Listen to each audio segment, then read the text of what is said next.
Hello, and welcome to the final lesson, lesson 10.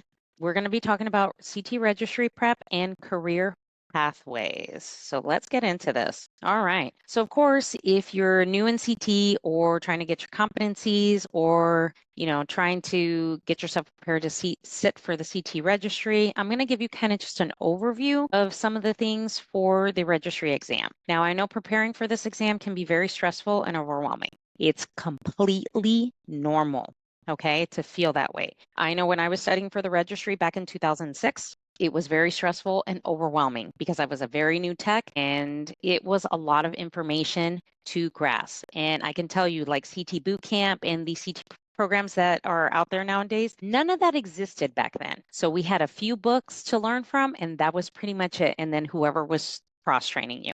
So my sound advice is don't stress. Okay. Give yourself plenty of time to study and to retain the information. Like, do not rush this process. I was one person that tried to do this and thought I knew everything that needed to know, and I failed the first attempt. Okay. I got a 70 on my first attempt on the registry. Okay. Please take your time. Do not rush. Retain the material. Okay. And give yourself plenty of time to study. Now, there are various programs out there that are helpful. Okay, like CT Bootcamp, there's, the Mosby CT Registry book.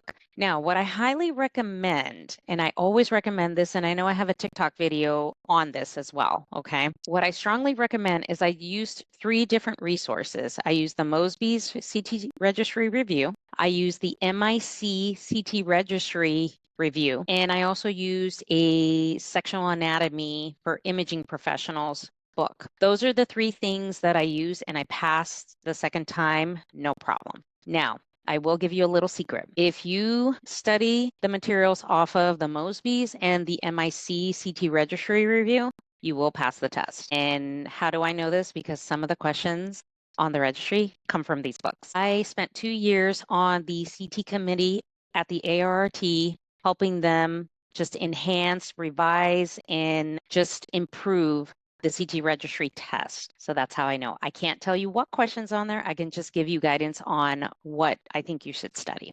But not to say that CT Bootcamp is not great. I've heard mixed reviews. Some people said it helped them. Some people said it didn't. So use your best judgment on that. I can only guide you on what worked for me and see if it works for you. And if it doesn't, great. If other materials are, helpful, do what's best for you so that you give yourself plenty of time, retain, get your competencies and all that, and pass the test, no problem. Now, study the content specifications. Make sure you document all your clinical documentation, and it's signed off by a registered CT technologist or a radiologist, because I know to sign off, it has to be somebody who's registered or a radiologist can do it. I know when I was studying to do the test, my radiologist had to sign off because everybody in my department were not registered. So either a registered CT technologist or a radiologist to sign off on your clinical documentation. So the test, if I remember this correctly, is 165 questions, and it gives you 20 pilot questions in 11 different categories in CT. And now you need a 75% or better to pass. I think that's about correct as far as that. Okay, so give yourself plenty of time. If you got to make flashcards, I know a tech in my department made flashcards that really helped her, and she did study the Mosby's. So any of those resources will be just super essential and vital, and do what works for you. Now, I've already went over this as far as study resources and exam tips. So the great resources to use is the MIC CT Registry Review, the Mosby CT Registry Review, and a sectional anatomy book. Those are the 3 things that worked for me. Like I said, use your best judgment. And like I said, some of the registry questions come from the MIC and the Mosby books. When I went to the training for Philips, when we got our first 64 slice machine, it was back in 2005 at a hospital I worked at. The trainer stated this same principle. And I took that with me and I'm like, okay, so that's how I was able to pass the test, because I used those 2 books, and then I used a sectional anatomy book as well. So, but any resource, you use it, okay? Use it, make sure you retain the material, and, review, and just give yourself plenty of time. Do not stress. Now, I've heard CT Bootcamp is another course you can use. Now, I know that it's through Clover Learning. CT Bootcamp, I know when it first came out, it was just like an independent thing where it was a 3-day boot camp that you can sign up for. Well, now I believe it's under Clover Learning. So what I found out is that for the cheapest plan, $99 a month, you get all this information, videos and quizzes and tests and things like that. Now, I know the Mosbys, if you purchase the Mosbys, you can get like an online test bank where you can, take questions that are set up similar to the registry to help you study. And like I said, flashcards are a great tool to remember different sections and give yourself plenty of time to study and schedule your exam in that exam window, okay?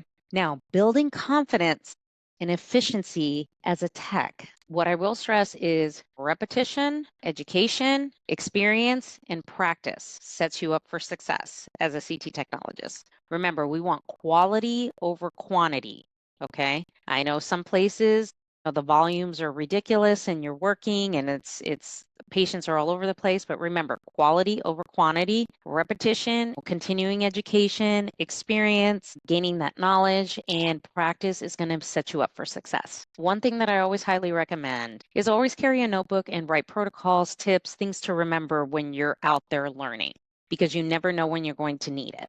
Okay. And utilize your protocol book because that's what it's there for. But I always encourage everybody to have a notebook. I can't tell you how many notebooks I have from every facility that I've worked at.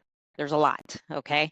So make sure you do that so that you feel confident and write things down because your brain cannot remember everything. And ask questions when you don't understand something or how to scan something, or if you have a question on an exam you've never done. It never hurts to ask questions because then you'll do it right and be set up for success and do it right the first time. Okay. Be the technologist that knows what they're doing in the room, not a textbook tech or a button pusher. Now, I know this is a little unpopular opinion, but if I absolutely knew nothing about radiology, imaging, never had a scan, just a regular old person that had no knowledge, I would want a technologist that knows how to handle the room and knows what they're doing in there versus somebody who just pushes a button and doesn't explain anything to me. Because there are techs that do exist like that out there. Okay. Be the technologist that knows what they're doing, not somebody who's a button pusher. Now, there are some career pathways that you can take when it comes to, being, CT, and if you want to advance. You can cross-train into MR or IR. Those are some things that I've seen technologists do. I know I many years ago got approached to do like a CT/IR tech because, I worked heavily with IR procedures with the IR radiologist in CT. I declined that position because they didn't want to offer me more money. And I said, well, I have to get another registry. And plus, I would have to cross train in IR to operate the C arm there. But you would have to bump me in pay. And they refused to do that. So I said no. So make sure that, you can negotiate those things. Okay. But those are great modalities, or you can cross-train into mammo. You can, cath lab, wherever it is that you want. The possibilities are endless. I've seen some techs, or even myself, that have advanced into a management role. I did management for a very long time, probably 8 to 10 years, and it was a great experience. But, life happens, and sometimes you have to take a step back. Okay, but these are great avenues to explore. Some people transition to the IT side of radiology. They go into PACS, they go into RIS, or they become Epic analysts. Those are great choices and good lateral career moves. Some transition into education and teaching. Those are great things to do as well. Especially me, I love teaching and education. So of course, I'm bringing you this course, right? Or, the popular thing now is becoming a traveling tech. Now, I will say with traveling tech, most agencies require you to have a year to 2 years of experience in CT before you even start getting those contracts. Now, I would just check what their requirements are because some don't require that, but I know most of them do because I've done my homework on that. So make sure you gain your clinical skills and know what you're doing because every site that you go to on a contract, you're going to be operating solo. Like you're not going to have somebody training you for 8 weeks. You're probably going to get maybe like a week or two, and then you're off on your own. So make sure you nail down your basic exams and know how to scan before you start taking these traveling contracts. I know that, things are glorified as far as money and you can do this, but make sure you know the experience and know how to operate those CT machines because you're going to be expected to perform like the text that you're working with, okay? So take that into consideration. All right, so that is the end of the CT Blueprint course. I'm so glad that you have stuck with me throughout these 10 lessons, and I hope you gain a lot of insightful knowledge as far as how to navigate as a beginner and as a new technologist. Of course, I always encourage questions, comments, feedback, anything that I can improve or help you on. Please, if you have any questions or comments, send me an email at catscanguru@thecteducator.com. I encourage anything because I always want to make sure that I give you the latest and greatest and how I can improve these courses so that you can learn at your tip-top best, okay? So thank you so much for joining me in this course. Thank you so much for listening, and I will catch you in a future course.